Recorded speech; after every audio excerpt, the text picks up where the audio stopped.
Le jeune sauva le Waalo.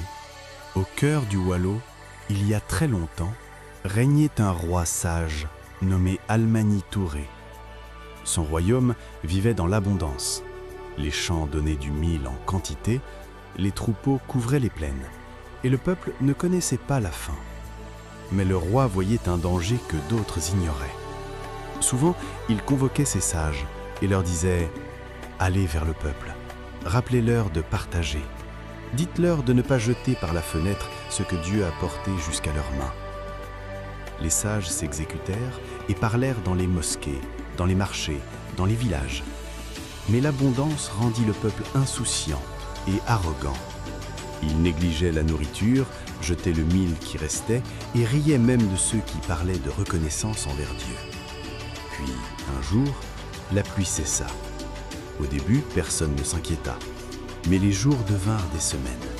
Les pluies descendirent, les champs se fissurèrent, et la famine frappa les royaumes voisins avant d'atteindre le Waalo. Les marchés se vidèrent, les greniers se creusèrent, la peur entra dans les maisons. Alors le peuple se tourna vers son roi. Almani Touré les regarda avec compassion et déclara « Nous avons reçu sans remercier, nous avons consommé sans partager. Revenons vers Dieu avec humilité. » Il ordonna que tout le royaume observe un jeûne de 3 jours accompagné de prières et d'offrandes. Le roi lui-même posa sa couronne.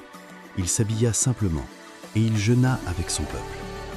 Jour et nuit, ils prièrent, ils demandèrent pardon, ils promirent de ne plus gaspiller ce que Dieu leur donne. Au matin du 3e jour, un vent frais traversa le Waalo. Le ciel s'assombrit, puis la pluie tomba, une pluie douce, une pluie longue, une pluie miséricordieuse. Les champs reverdirent, les puits se remplirent, et les greniers se couvrirent à nouveau. Mais cette fois, le peuple partagea. On donna aux pauvres, on conserva avec respect, et on remercia Dieu à voix haute.